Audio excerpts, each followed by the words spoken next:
Jingle all the way to VGP Marin Kingdom's Holiday Splash, December 22nd to January 1. Dive into joy with 5 daily shows from 11 a.m. to 5 p.m.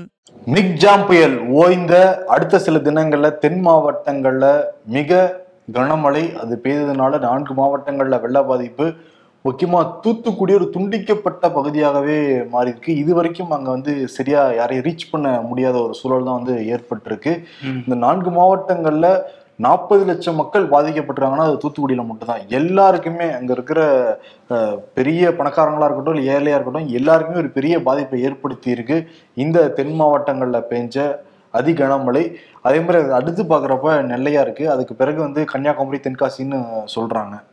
ஆமா, கன்னியாகுமரியில அந்த பேச்சிப்பாறை பெருஞ்சாணி இந்த அணைகள்லாம் நீர்வரத்து அதிகமானதுனால நிறைய வெள்ள பாதிப்பு அங்கேயுமே இருந்தது. இந்த திப்பரப்பு அருவி எல்லாம் அடிச்சுட்டு போற காட்சிகள்லாம் வெளியாகி இருந்தது. இப்போ கொஞ்சம் நீர்வரத்து குறைஞ்சிருக்கு. கொஞ்சம் கொஞ்சமா இயல்பு நிலைக்கு கன்னியாகுமரி மாவட்டம் திரும்பிட்டு வருது. இருந்தா கூட கன்னியாகுமரியில இந்த சுற்றுலா பயணிகள் நிறைய பேர் போனவங்க அங்க மாட்டிக்கிட்டு இருக்கதாகவும் தகவல் வந்திருக்கு. இப்போ யாருமே புதுசா உள்ள அனுமதிக்கப்படலை சுற்றுலா பயணிகள். ஏன்னா எல்லா சுற்றுலா தலங்களையும் மூடி வச்சிருக்காங்க. இன்னொரு பக்கம் தென்காசி அங்கேயுமே குற்றாலம் அருவி எப்படி பெருக்கெடுத்து ஓடுச்சுன்னு அந்த காட்சிகள் எல்லாமும் நம்ம பார்த்தோம். அங்கேயுமே இன்னையில இருந்து மட்டும் 5 அருவியில மட்டும் அனுமதிக்க ஆரம்பிச்சிருக்கிறாங்க. அங்கேயும் கொஞ்சம் இயல்பு நிலை திரும்பிட்டு வருது. தூத்துக்குடி நெல்லையில தான் இயல்பு நிலை திரும்புறது ரொம்ப கஷ்டமா இருக்கு. ஆமா, தென்காசி கன்னியாகுமரியில இயல்பு நிலை மக்கள் வந்துட்டாங்க. ஆனா தூத்துக்குடி வரைக்கும் என்ன நிலைமைன்னே தெரியல அப்படிங்கறதான் சூழலா இருக்கு. ஏன்னா நள்ளிரவுல தூத்துக்குடி முழுக்க வெள்ளம் சூழ்ந்திருக்கு. வெள்ளம் இன்னும் வடியவே இல்லைன்னு சொல்றாங்க. தூத்துக்குடியில ஒன்றும் கரண்ட்டுமே போக நெட்வொர்க்குமே கிடைக்காத சூழல் ஏற்பட்டிருக்கு. இதுல என்னன்னா பைக்கு காரு தூத்துக்குடி முழுக்க முழுவதுனால பைக்கு கார் ஃபுல் டேமேஜ்னு சொல்றாங்க. தூத்துக்குடியில எவ்வளவு வாகனங்கள் இருக்குங்கிற தரவு எல்லாமே இப்ப எடுத்துக்கிட்டு இருக்காங்க கவர்மெண்ட் அபிஷியல்ஸ். இன்னொரு பக்கம் திருச்செந்தூர் சென்னை அந்த செந்தூர் எக்ஸ்பிரஸ்ல அந்த 33 கிலோமீட்டர் வந்தோடனே ஸ்ரீவைகுண்டத்துல அந்த ட்ரெயினே நிப்பாட்டியிருந்தாங்க.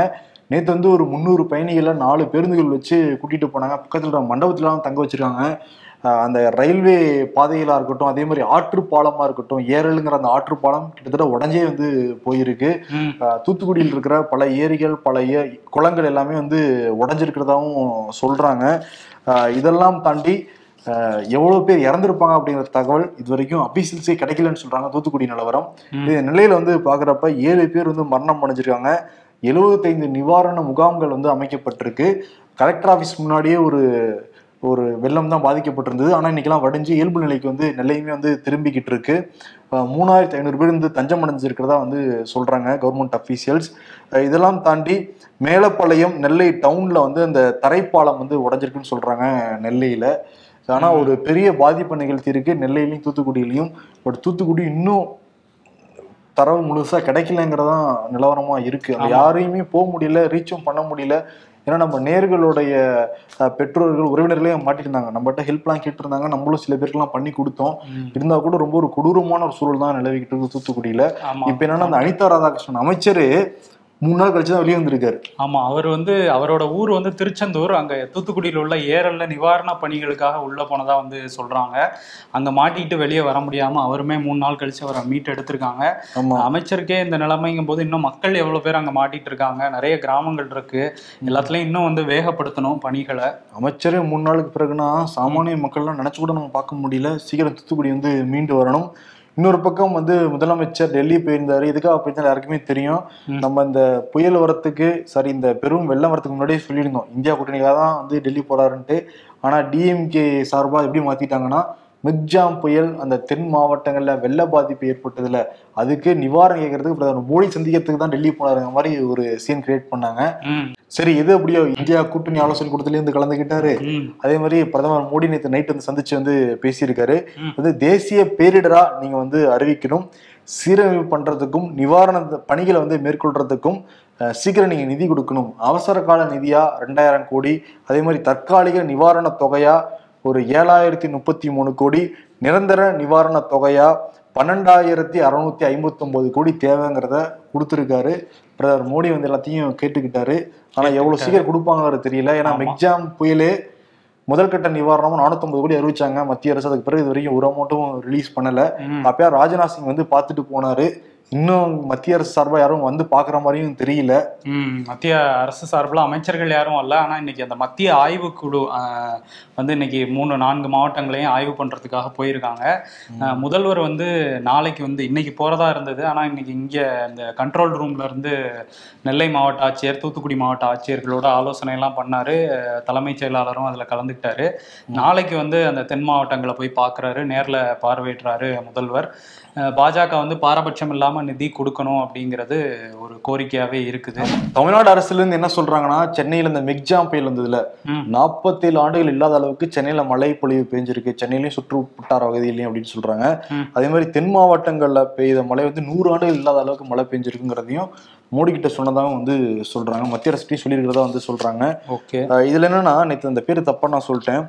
காயல்பட்டினம் அங்க வந்து 31 மணி நேரத்துல 116 சென்டிமீட்டர் மழை பெஞ்சிருக்கான். திருச்செந்தூர்ல 92 சென்டிமீட்டர் பெஞ்சிருக்கான் 31 மணி நேரத்துல. இது என்ன பண்ண முடியும்? ஆனா பிஜேபி என்ன சொல்றாங்கன்னா, மத்திய அமைச்சர் யாரும் வந்து பார்வையிடல, ஆனா திமுக தவறா கையாண்டுருச்சு அப்படின்னு சொல்லிட்டு பியூஷ் கோயல் சொல்ல ஆரம்பிச்சிருக்காரு. பியூஷ் கோயல் மாநிலங்களவையில் அதை பத்தி பேசியிருக்காரு. தம்பிதுரை வந்து இந்த புயல் பத்தின சில நிவாரணங்களை நீங்க கொடுக்கணுங்கிற மாதிரி வலியுறுத்தி பேசியிருந்தாரு அதிமுகவோட எம்பி தம்பிதுரை. அதுல பேசும்போது அவர் முக்கியமான விஷயத்த இப்ப பேசியிருக்காரு தம்பிதுரை. இந்த விஷயத்துல வந்து திமுக அரசு மக்களுக்கு நிவாரணம் வழங்குறதுலையும் சரி, அவங்களுக்கு உதவிகளை சீக்கிரமா சென்று சேர்க்கறதுலையும் வந்து தோல்வி அடைஞ்சிருக்கு அப்படிங்கிற மாதிரி மாநிலங்களவையில பியூஷ் கோயல் பேசியிருக்காரு. முதல்ல நீங்க நிவாரணம் கொடுத்துட்டு வந்து அரசியலா வந்து பேசுங்க, அவ்வளவு பேர் பாதிக்கப்பட்டிருக்காங்க. இன்னொன்னு தலைமைச் செயலாளர் சொல்றாரு சிவதாஸ் மீனா, இந்த மாதிரி மழைக்கு நம்ம என்ன முன்னெச்சரிக்கை எடுத்திருந்தாலும், ஏன் கப்பலே கொடுத்திருந்தாலும் ஒன்றும் செய்ய முடியாதுன்னு சொல்றாரு அவரு. ஆமா, இந்த இயற்கை பேரிடருங்கிறது இன்னும் வரும் காலங்கள்ல எப்படி இருக்க போகுதுன்னு நினைச்சு பார்க்கவே ரொம்ப கொஞ்சம் பயமா தான் இருக்குது. இனிமேல் பருவமழை கிடையாது, பருவ புயல் தான் போல தெரியுது.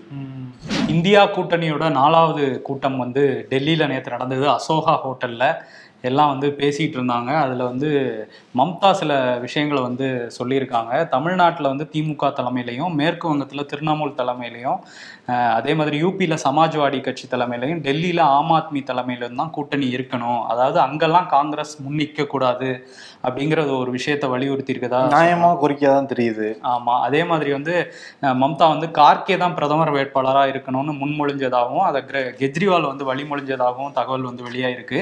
ஆனால் கார்கே வந்து இல்லை, தேர்தல் முடியட்டும், அதுக்கப்புறம் வந்து நம்ம அதை பற்றிலாம் பேசலாம், முதல்ல தேர்தலை வெற்றிகரமாக நடத்தி முடிப்போம், அதில் வந்து ஜெயிச்சு காட்டுவோம்னு வந்து பேசினதாகவும் தகவல்லாம் வெளியாயிருக்கு. இது ஒரு க்ளோஸ்டு ரூம் மீட்டிங்காக தான் நடந்திருக்குது. ஆமாம், இன்னொன்று என்னன்னா, அந்த மீட்டிங் போகிறதுக்கு முன்னாடியே அரவிந்த் கெஜ்ரிவாலை சமாதானப்படுத்துகிற மாதிரி முதலமைச்சர் மு.க. ஸ்டாலின் சில விஷயங்கள்லாம் ஆலோசிச்சதா தகவல் வெளியாயிருக்கு.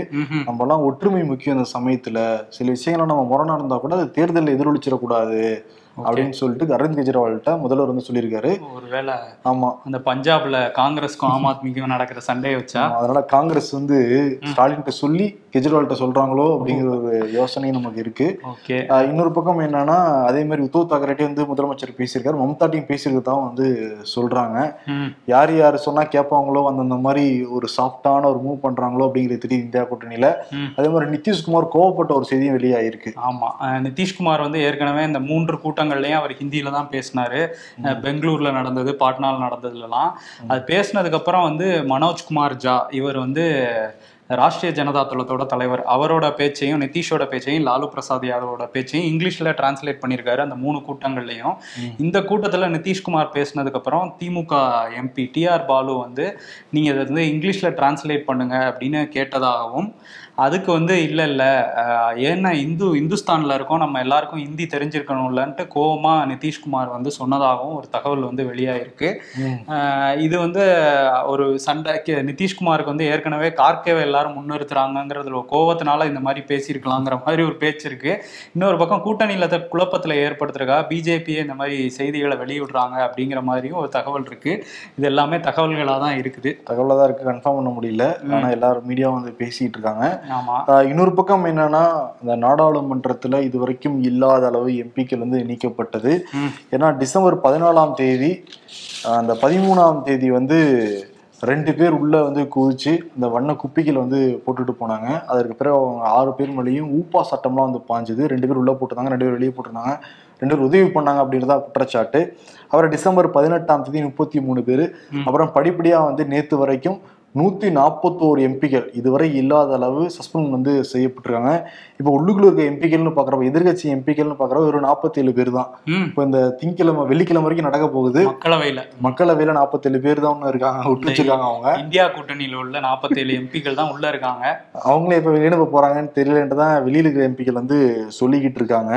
இதுல என்னன்னா, பிரதமர் மோடியே என்ன தெரியுமா அவர் பேசுறாரு, என்ன சொல்றாருன்னா, அவரு ஞாயிற்றுக்கிழமை ஒரு தனியார் ஒரு செய்தி சேனலுக்கு பேட்டி கொடுத்திருக்காரு. அதுல என்ன சொல்லியிருக்காருன்னா, நாடாளுமன்ற பாதுகாப்பு அத்துமீறல் சம்பவம் வேதனை அளிக்கிறது, கவலைக்குரியது. இது தொடர்பாக புலனாய்வு அமைப்புகள் விசாரணை மேற்கொண்டு வருகின்றன, கடுமையான நடவடிக்கைகள் எடுக்கப்பட்டு வருகின்றன. இந்த விவகாரத்தின் பின்னணியில் இருப்பவர்கள் மற்றும் அவர்களின் நோக்கம் குறித்து ஆழமாக விசாரிப்பது அவசியம். நாடாளுமன்ற சம்பவத்தின் தீவிரத்தை குறைத்து மதிப்பிட முடியாது அப்படிங்கிறாரு. இதையேதான் எதிர்கட்சி எம்பிக்கள் நாடாளுமன்றத்துல பேசுறாங்க. ஆனா பேசக்கூடாதுன்னு சொல்லிட்டு அவங்கள வந்து இடைநீக்கம் வந்து பண்றாங்க. இவங்க வந்து வெளியில சொல்றாங்க, நாடாளுமன்றத்துக்குள்ளே வந்து அமித்ஷா பிரதமர் மோடியும் சொல்லாம சொல்ல மறுக்கிறாங்க. இதை பத்தி கேள்வி கேட்டாலுமே சஸ்பெண்ட் தான் பதிலா வந்து இருக்கு. இது பின்னணியில எதுவும் இருக்கு. அதாவது காங்கிரஸ்ல இருந்து என்ன சொன்னாங்கன்னா, மசோதாக்களை வந்து இவங்க எளிதா வந்து நிறைவேற்றணும்னு பாக்குறாங்க, எதிர்கட்சிகள் எல்லாம் நாடாளுமன்றத்தை உருவாக்க பாக்குது அப்படிங்கிறது வந்து காங்கிரஸோட குற்றச்சாட்டு. ஆமாப்பா, ஜனநாயக கோயிலுங்கிறாங்க. ஜனநாயக கோயில் ஒரு அங்கம் தானே எதிர்கட்சியும். அந்த எதிர்கட்சி எழுப்பிட்டு இப்ப ஜனநாயக கோயில்னா அப்ப கோயிலுக்கு அவங்க அங்க களங்கம் விளைவிக்கிறாங்க அப்படிங்கிறதானே தெரியுது. ஆமா, ஏற்கனவே வந்து ரஷ்யால இந்த மாதிரி எதிர்கட்சிகளை ஒடுக்கி வச்சிருக்காரு புதின். சீனால வடகொரியாலாம் எதிர்கட்சியே கிடையாது. அங்க நடக்கிறதெல்லாம் சர்வாதிகார ஆட்சின்னு நம்ம இங்க இருந்து பேசிட்டு இருக்கோம். இங்க எதிர்கட்சி எம்பிக்களை இப்படி எந்த கேள்வியும் கேட்காம வெளியேற்றிட்டு இருக்கும் போது, இதுல என்னன்னா 11 எம்பிக்கள் வந்து 3 மாதம் வரைக்கும் உரிமைக்குழு பதிலளிச்சாதான் உள்ள வர முடியும்னு சொல்லியிருக்காங்க. Marxist communist MP John Brittas, AA ராஜ்யம் 11 பேர் வந்து உரிமைக்குழு அறிக்கைக்கு பிறகுதான் உள்ள வர முடியுமா. இவங்கெல்லாம் வந்து தொடர் முழுவதும் மற்றவங்கலாம் இவங்க வந்து அந்த உரிமை மீறல் குழு சொல்ற வரையும் இவங்க வெளியே தான் இருக்கணும்ன்றாங்க. இன்னொரு விஷயம், அடுத்து பட்ஜெட் கூட்டத்தொடர் மினி பட்ஜெட் மாதிரி இருக்கும் அப்படின்னு தான் எதிர்பார்க்கலாம். இதுக்கப்புறம் கூட்டத்தொடர் தேர்தலுக்கு அப்புறம் தான் வந்து வரும். என்ன நடக்க போகுது அப்படிங்கிற தெரியல. இந்த இந்தியா கூட்டணி கூட்டம் நேற்று நடந்தது இல்லை. அதுல வந்து டிசம்பர் 22ஆம் தேதி நாடு தழுவிய போராட்டம் வந்து நம்ம நடத்தணும், எதிர்கட்சி எம்பிக்களை இப்படி வெளியேற்றிக்கிட்டு இருக்காங்க அப்படிங்கிறதுனால அதுக்கு ஒரு இது நடத்தணும்னு சொல்லிட்டு கண்டன தீர்மானமும் போட்டிருக்காங்க. இன்னொரு விஷயம், அந்த இந்தியா கூட்டணி மீட்டிங்ல ஜனவரி 2வது வாரத்துக்குள்ள நம்ம தொகுதி பங்கீடெல்லாம் முடிச்சு பிரச்சாரத்தை ஆரம்பிச்சிருக்கணும் அப்படிங்கிறதையும் முடிவா எடுத்திருக்காங்களாம். அதுக்கு என்ன ரீசன்னா, பிரதமர் மோடி வந்து இது தேதி குறிச்சிருக்காரு, பிஜேபி பிரச்சாரத்தை எப்படி வீரியமா ஆரம்பிக்கணும் அப்படின்னு. தேசிய வாக்காளர் தினம் ஜனவரி 25ஆம் தேதி. அன்னையிலிருந்து எதிர்கட்சிகளுடைய வண்டவாளம் தண்டவாளம் ஊழல் அவங்களுடைய அந்த குடும்ப ஆட்சி எல்லாத்தையும் நம்ம மக்கள்கிட்ட போய் சேர்க்கணும்னு சொல்லிட்டு டெட்லைன் போட்டிருக்காரு. இதை வந்து நேற்று ஒரு மீட்டிங்ல இருந்து பேசியிருக்காரு பிரதமர் மோடி. இதெல்லாம் பேசுவாரு, ஆனா பேச வேண்டியதை பேச மாட்டாரு. இன்னொரு விஷயம் என்னன்னா, அவரு தானப்பா கட்டினாரு, அவதான் திறந்து வச்சாரு, அங்கேயே ஓட்டனா எப்படி ஏத்துப்பாரு அவரு. ஆமா, தொடர்ச்சியா ஏதாவது பிரச்சனை நாடாளுமன்றத்தை நோக்கி தொடர்ச்சியா வந்துட்டு இருக்கு. இன்னொரு விஷயம், ஜெகதீப் தன்கார் மாதிரி டிஎம்சியோட அந்த திரிணாமுல் காங்கிரஸோட எம்பி கல்யாண் பானர்ஜி மிமிக்ரி பண்ணியிருந்தாருன்னு நேத்தே சொல்லியிருந்தோம். அந்த மிமிக்ரி பண்ணியிருந்த பிரச்சனையே இன்னைக்கு ஒரு பெரிய பிரச்சனை மாத்தி நாடாளுமன்ற பாதுகாப்பெல்லாம் வந்து மறக்கிற அளவுக்கு ஒரு விஷயத்த வந்து பண்ணியிருக்காங்க. அதுல ஜெகதீப் தன்காரே என்ன சொல்றாருன்னா, நான் வந்து ஒரு ஜாட் சமூகத்தை சேர்ந்தவங்கிறதுனால என்னை வந்து குறி வச்சு இப்படி சீன்றாங்க அப்படின்னு அவர் சொல்ல, சில ஜாட் சமூகத்தை சேர்ந்த சங்கங்கள் வந்து நாங்க தேர்தலில் உங்களுக்கு பதில் கொடுப்போம்னு எதிர்கட்சிகளுக்கு எதிராக ஒரு அறிக்கை வெளியிட பிரதமர் மோடி வேற போன் பண்ணி சொன்னாராம் இவர்கிட்ட, ஜெகதீப் தன்கார் கிட்ட, உங்களுக்கு நடந்த விஷயம் வந்து எனக்கு வருத்தம் அளிக்குது, இது மாதிரி நான் பல வருஷமா பாத்துக்கிட்டு இருக்கேன், இதெல்லாம் உங்களை தடுக்காது அப்படின்னு சொல்லி சொன்னாராம். மோடியே மிமிக்ரி பண்ணிருக்காரு தெரியுமா நாடாளுமன்றத்துக்குள்ளார. மோடியே மிமிக்ரி பண்ணி, அதுவும் அது வந்து உள்ள மக்களவைக்குள்ளே பண்ணாரு. நாடாளுமன்றத்துக்குள்ள வந்து பயங்கர மிமிக்ரி பண்ணி அந்த வீடியோல பாத்துருப்பீங்க. அது ரொம்ப ஒரு மாதிரி தான் இருக்கும்.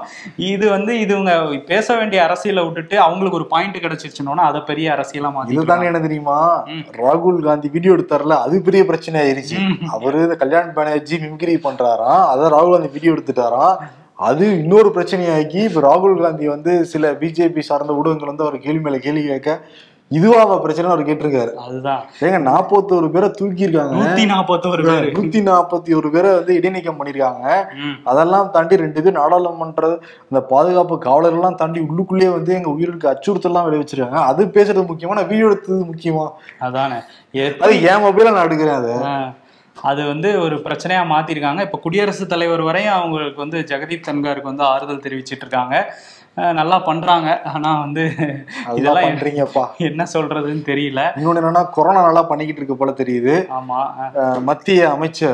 மத்திய சுகாதாரத்துறை அமைச்சர் வந்து எல்லா மாநிலமும் பாதுகாப்பாக இருக்கணும் அப்படிங்கறதையும் ஒரு வச்சிருக்காரு.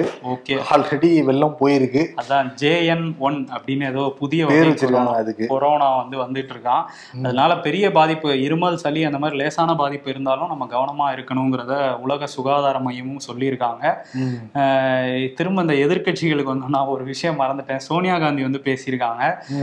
காங்கிரஸ் நாடாளுமன்ற அந்த கூட்டுக்குழுவில் வந்து பேசியிருக்காங்க. அந்த கூட்டத்தில் அதில் என்ன சொல்லியிருக்காங்கன்னா, ஜனநாயகத்தோட குரல் வலையை வந்து நெரிச்சிட்டு இருக்கு பாஜக. இதுக்கு முன்னாடி நியாயமான கோரிக்கையை வச்ச எந்த எம்பியுமே வந்து சஸ்பெண்ட் பண்ணி நம்ம பார்த்ததில்லை. இப்போ அதெல்லாம் நடக்குது அப்படின்னு சொல்லியிருக்காங்க. இதுக்கு முன்னாடி எப்போ தெரியுமா நடந்திருக்கு? 1989 ராஜீவ்காந்தி அரசாங்கம் நடந்தப்போ 63 உறுப்பினர்களை வெளிநடப்பு செய்ய சொல்லி சஸ்பெண்ட் பண்ணிருக்காங்க. ஆமா, அதான் கடைசியா நடந்தது 1989. அதற்கு பிறகு இப்பதான் நடக்குதுன்னு வந்து சொல்றாங்க. அதிகமா ஒரே நாள்ல பண்ணது 78. இவங்க அந்த ரெக்கார்டை பிரேக் பண்ணியிருக்காங்க ராஜீவ்காந்தி அரசு நடந்தது.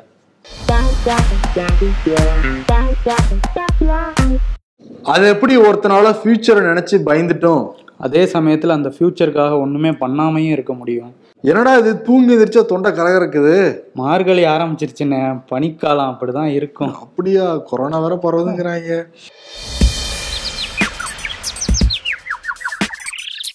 பெருமழை நவ், நாகப்பட்டினம் கடலூர் கொஞ்சம் தள்ளி நில்லுங்க. இந்த தடவை சென்னை திருநெல்வேலியை ஒரு கை பார்த்துடுறேன். 34 வருடங்களில் இல்லாத சாதனை, 92 எம்பிக்கள் suspend.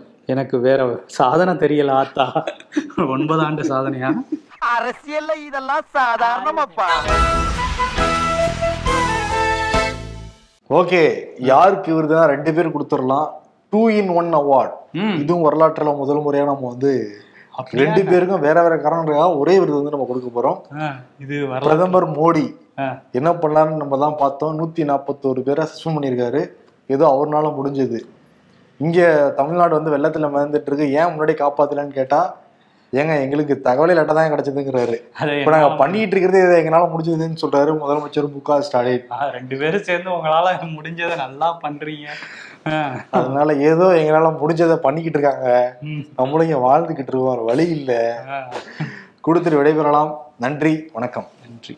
Dive into joy at VGP Marine Kingdoms Holiday Splash. Join the festivities from December 22nd to January 1 with 5 daily shows between 11 a.m. and 5 p.m. Scuba Santa and our delightful mermaids can't wait to share the holiday cheer with you. Make a splash and create merry memories.